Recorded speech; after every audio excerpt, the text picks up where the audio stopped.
Welcome to Vidyapith by Partha. Vidyapith by পার্থতে তোমাদের সবাইকে স্বাগত জানাচ্ছি। দেখো, তোমরা জানো তোমাদের পরীক্ষা কিন্তু সামনাসামনি চলে এসেছে। ঠিক আছে, তো তোমরা অবশ্যই কিন্তু তোমাদের প্রস্তুতি আশা করি তোমরা খুব ভালোভাবে নিচ্ছ। তো দেখো, আজকে আমরা এই ক্লাসে কিন্তু 25টা প্রশ্ন আলোচনা করব, যেগুলো কিন্তু অবশ্যই আসতে পারে। ঠিক আছে, হুবাহু কমন পেয়ে যেতে পারে। তো চলো আজকে বেশি কথা না বলে আলোচনা করা যাক, কারণ আমরা বলছি যে বেশি কথা না বলে কুইক যতটা আলোচনা করা যেতে পারে এই অল্প সময়ের মধ্যে ততটাই ভালো, তাই না? তো চলো শুরু করা যাক। ঠিক আছে, তো দেখো, প্রথম প্রশ্ন দেখো, আজকে প্রথম প্রশ্ন রেখেছি যে ভারতের কোন রাজ্যে রাজ্যপাল হওয়ার জন্য, মানে কোনো রাজ্যে রাজ্যপাল হওয়ার জন্য ন্যূনতম বয়স কত হওয়া প্রয়োজন। মানে আমি যদি কোনো রাজ্যের রাজ্যপাল হতে চাই, তাহলে আমার বয়স কত হতে হবে? 25 বছর, 30 বছর, 35 বছর, না 21 বছর, কোনটা হবে? আমাকে একটু জানাবে সঠিক অ্যান্সার। ঠিক আছে, রাজ্যপাল হতে গেলে কত হবে, এবং রাষ্ট্রপতি, ঠিক আছে, মনে রাখবে বয়সগুলো। রাষ্ট্রপতি, আচ্ছা, প্রধানমন্ত্রী,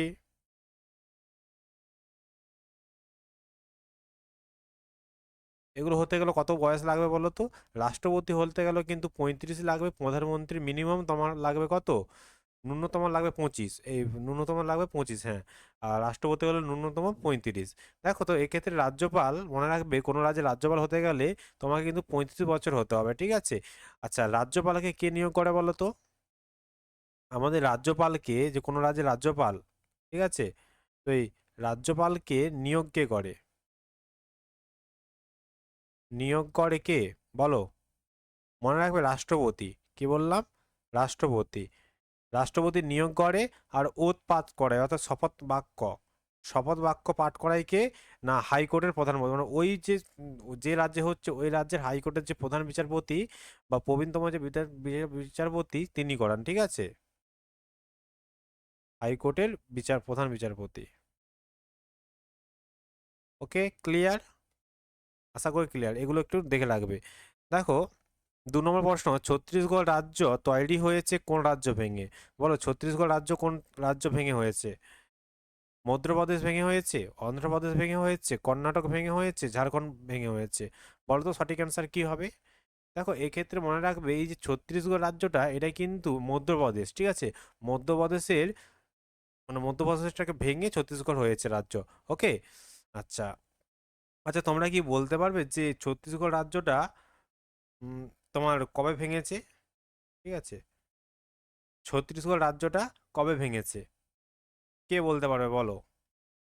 মনে রাখবে এটা কিন্তু 25, মানে তোমার যে 25শে আগস্ট, ঠিক আছে, আগস্ট মাসে 25শে আগস্ট 2000।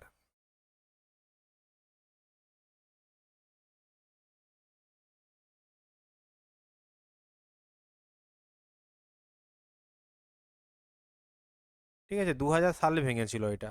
ঠিক আছে, 2000 সাল। কি বললাম? 2000 সালে ভেঙেছে। ওকে, আচ্ছা, এই ছত্তিশগড় রাজধানীর নাম কি? ছত্তিশগড় রাজধানীর নাম কিন্তু কি বলো? রায়পুর, তাই তো? পরবর্তী প্রশ্ন দেখো, পবন দূত, দূত হবে, দয় দীর্ঘ ত, দুধ নয়, দূত। পবনদূত, পবনদূত গ্রন্থটি রচয়িতা কে? তুলসীদাস, সন্ধ্যাকর নন্দী, জয়দেব, ধৈ? বলো, পবনদূত গ্রন্থের রচয়িতা কে? দেখো, আমি এই যে বিভিন্ন গ্রন্থের লেখক, রচয়িতা, তাদের আমি সম্পর্কে আমি আমার প্রথম ক্লাসে একটা পিডিএফ দিয়েছি। ঠিক আছে, তো তোমরা কিন্তু ওই টেলিগ্রাম চ্যানেলটা আমার যে আছে, তো টেলিগ্রাম চ্যানেলটায় যোগ হয়ে যাও। আমি কিন্তু আজকেও তোমাদের জন্য পাঠিয়ে দিচ্ছি। ঠিক আছে, ওটা পাঠিয়ে দেবো, তো তোমরা অবশ্যই কিন্তু রচয়িতাগুলো দেখবে, কারণ এখান থেকে 100% বলছি প্রশ্ন এসে থাকে। ঠিক আছে, দেখো এই ক্ষেত্রে কিন্তু পবনদূত লিখেছে কি ধৈ। ঠিক আছে, সব সঠিক অ্যান্সার ধৈ। ওকে, দেখো তারপরে প্রশ্ন দেখো, তানসেনের প্রকৃত নাম কি? খুব ইম্পর্টেন্ট একটা প্রশ্ন। উদয় সেন, রামতনু পাণ্ডে, মহেশ দাস, না মুকুন্দরাম পাণ্ডে?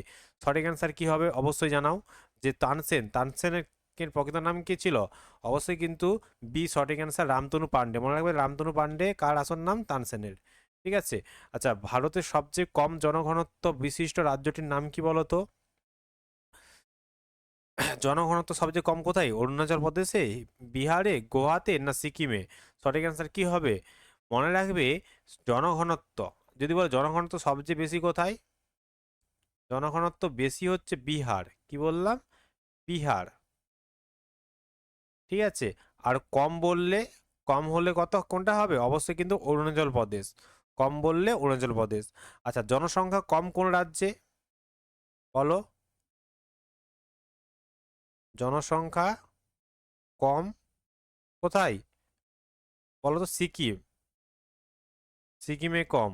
আর বেশি বললে অবশ্যই কিন্তু উত্তরপ্রদেশ, উত্তর প্রদেশ। তো উত্তরপ্রদেশে জনসংখ্যা বেশি, জনসংখ্যা কম সিকিমে, জনঘনত্ব বেশি বিহারে, জনঘনত্ব কম অরুণাচল প্রদেশে। মনে থাকবে। হুম। দেখো নেক্সট প্রশ্ন দেখো, দি ইংলিশ টিচার পুস্তকটি লেখককে, ঠিক আছে, এ বইটা কে লিখেছে, অন্নপূর্ণা সিনহা, ঝুম্পা লাহিড়ী, ইন্দো সুন্দরেশান, না আর কে নারায়ণ। মনে রাখবে এই যে দি দি ইংলিশ টিচার, এই গ্রন্থটি কিন্তু লিখেছে আর কে নারায়ণ, ঠিক আছে, আর কে নারায়ণ লিখেছে, ঠিক আছে। সাধারণ প্রশ্ন দেখো, সবচেয়ে হালকা ধাতুটির নাম কি, বলো, নিচের এই যে ধাতুগুলো দেখতে পাচ্ছ এর মধ্যে সবচেয়ে হালকা কোনটা বলো তো, অ্যালুমিনিয়াম, সিজিয়াম, লিথিয়াম, না সোনা। দেখো সবচেয়ে হালকা ধাতু মনে রাখবে সবসময় কিন্তু লিথিয়াম হয়ে থাকে, ঠিক আছে, লিথিয়াম হচ্ছে সবচেয়ে হালকা ধাতু। আচ্ছা, বিহারি বিহার কিশোরী নামে কে পরিচিত, রাজেন্দ্র প্রসাদ, শ্রীকৃষ্ণ সিনহা, বাল গঙ্গাধর তিলক, লালা লাজপত রায়।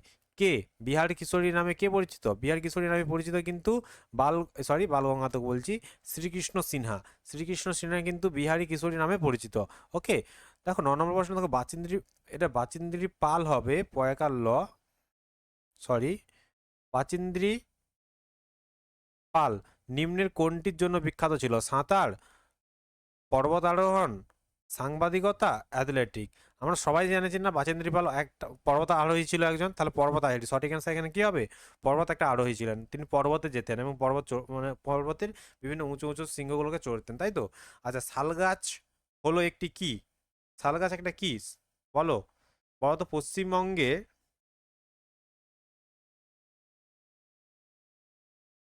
কোথায় বেশি শালগাছ আছে,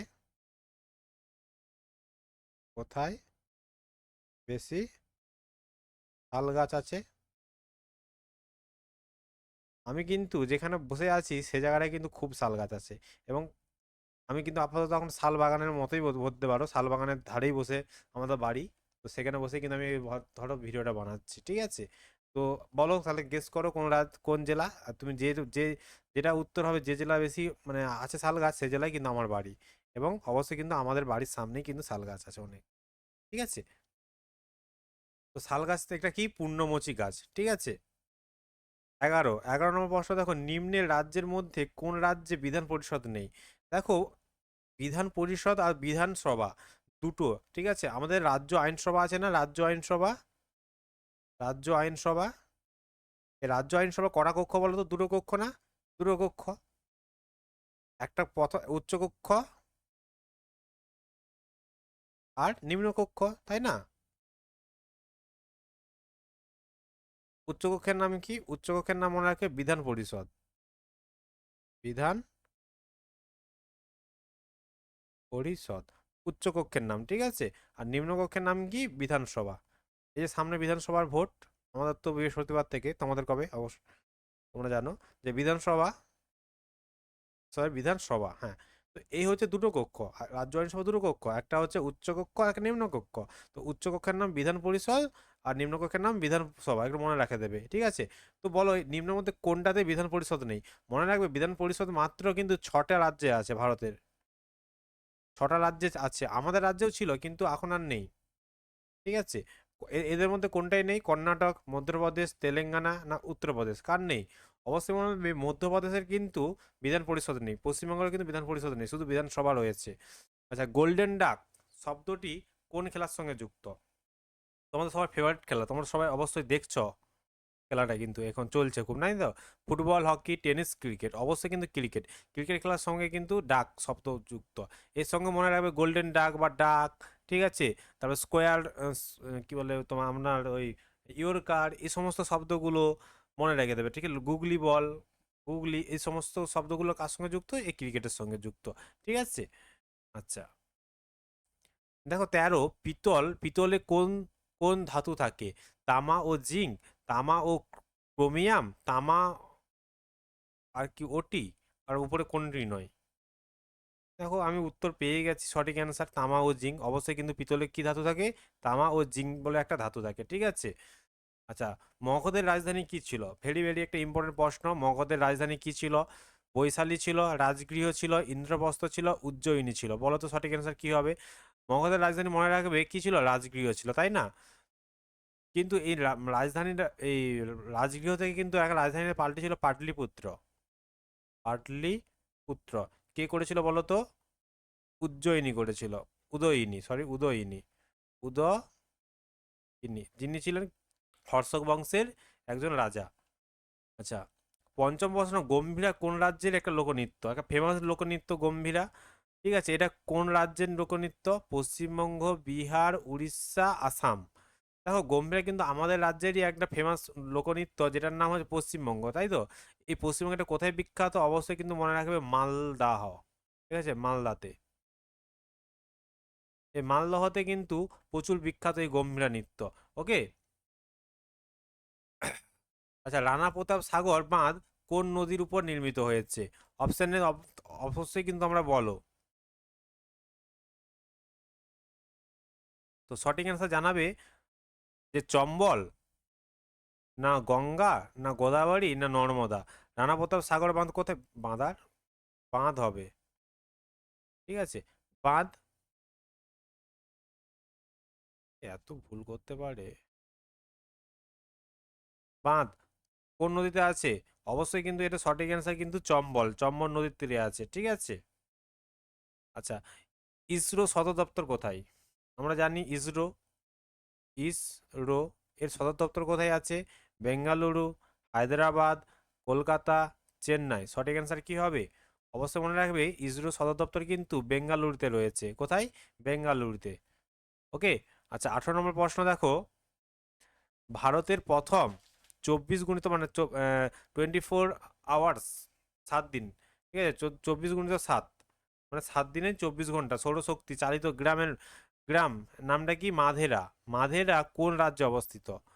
গুজরাট, রাজস্থান, মধ্যপ্রদেশ, হিমাচল প্রদেশ। সঠিক অ্যান্সার কি হবে অবশ্যই জানাও। দেখো, এই মাধেরা কিন্তু গুজরাটে অবস্থিত। কোথায়? গুজরাট, ঠিক আছে, গুজরাটে অবস্থিত। আচ্ছা, নিম্নে কোন রাজ্যের উপর দিয়ে কর্কট ক্রান্তি রেখা গিয়েছে? এই প্রশ্নটা কিন্তু যায়নি এরকম আছে, ঠিক আছে, যায়নি বা গিয়েছে এরকম। তো দেখো গিয়েছে কোথায়? পাঞ্জাব, ছত্তিশগড়, মহারাষ্ট্র, কেরালা। আমরা জানি আমাদের ভারতের মোট আটটি রাজ্যের মধ্য দিয়ে গিয়েছে, তাই না? তো তার মধ্যে কোনটা তাহলে নিচে কোনটা দিয়ে গেছে? দেখো কেরালার মধ্যে তো অবশ্যই যায়নি, মহারাষ্ট্রও যায়নি, পাঞ্জাবেরও যায়নি। তাহলে গিয়েছে এখানে সঠিক অ্যান্সার কি? ছত্তিশগড়। তাহলে এখানে সঠিক অ্যান্সার মনে রাখবে ছত্তিশগড়ের উপর দিয়ে গেছে। আচ্ছা, তো 8টা রাজ্যের নাম তোমরা অবশ্যই কিন্তু কমেন্টে লিখবে, কমেন্টে জানাও, কমেন্টে জানাও 8টা রাজ্যের নাম যেগুলো দিয়ে গেছে। তার মধ্যে কিন্তু আমাদের পশ্চিমবঙ্গও আছে, পশ্চিমবঙ্গ, ত্রিপুরা, মিজোরাম, তাই না? দেখো টপোস্ফিয়ারের গড় উচ্চতা কত? আমরা জানি, আমরা অনেক বায়ুমণ্ডলে পড়েছি না স্তর আছে, টপোস্ফিয়ার, ট্যাটোস্ফিয়ার, থার্মোস্ফিয়ার, এক্সোস্ফিয়ার, মেসোস্ফিয়ার, এরকম পড়েছি। তো সেই যে টপোস্ফিয়ারের গড় উচ্চতা কত? 13 কিমি, 10 কিমি, 30 কিমি, 6 কিমি, আর 50 কিমি। তো এখানে আমরা কিন্তু সঠিক অ্যান্সার কোনটা নেবো?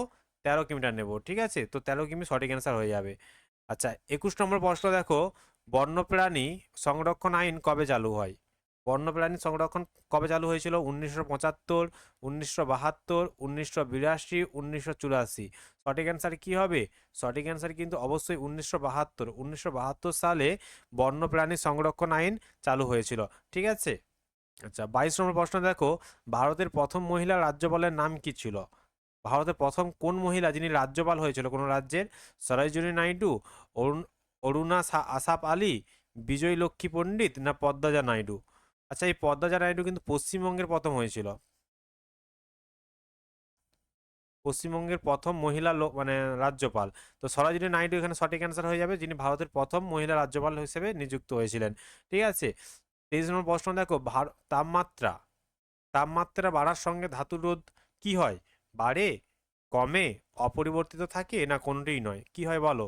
দেখো তাপমাত্রা বাড়ার সাথে সাথে ধাতুর রোধ কি হয়? বেড়ে যায়, ঠিক আছে?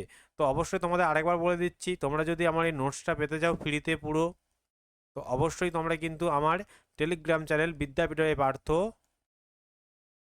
বিদ্যাপীঠ লেখাই আছে বিদ্যাপীঠ বাই পার্থতে জয়েন করতে পারো, ঠিক আছে? আচ্ছা, এছাড়াও তোমরা কিন্তু একটা হোয়াটসঅ্যাপ নাম্বার দিচ্ছি, সেই নাম্বারও তোমরা জয়েন করতে পারো। আমার হোয়াটসঅ্যাপ নাম্বারটা শেষে আছে দেওয়া, তো তোমরা সেখানে দেখে নেবে, ঠিক আছে? এবং আমি ডেসক্রিপশন বক্সে লিঙ্ক দিয়ে দেবো, তো সেই লিঙ্কে ক্লিক করে তোমরা হোয়াটসঅ্যাপ বা টেলিগ্রামের চ্যানেলে জয়েন হয়ে যেতে পারো, ঠিক আছে? আমি সমস্ত কিছু থিওরি প্লাস হচ্ছে এমসিকিউ সমস্ত কিছু নোটস দিয়ে থাকি, ঠিক আছে? তো এখানে সঠিক অ্যান্সার 24 নম্বর প্রশ্ন দেখো, সৌরজগতের সবচেয়ে উষ্ণতম গ্রহের নাম কি? বুধ, বুধ, পৃথিবী, শুক্র, শনি। দেখো সৌরজগতের সবচেয়ে উষ্ণতম গ্রহের নাম হচ্ছে শুক্র। বুধ কিন্তু সবচেয়ে সামনের গ্রহ, তা সত্ত্বেও কিন্তু শুক্র সবচেয়ে উষ্ণতম গ্রহ হয়ে থাকে।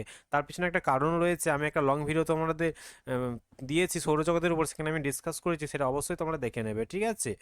আচ্ছা, 25 নম্বর প্রশ্ন দেখো, দক্ষিণ ভারতের দীর্ঘতম নদীর নাম কি? দক্ষিণ ভারতের দীর্ঘতম নদীর নাম কি? কাবেরী, গোদাবরী, কৃষ্ণা, মহানদী। মনে রাখবে দক্ষিণ ভারতে, এই যে দক্ষিণ ভারত, দক্ষিণ দিকটা ভারতের, তো এর হচ্ছে দীর্ঘতম নদীর নাম কি? গোদাবরী, যেটাকে আমাদের বলা হয়ে থাকে দক্ষিণ ভারতের কি? গঙ্গা। দক্ষিণ ভারতের গঙ্গাও বলা হয়ে থাকে।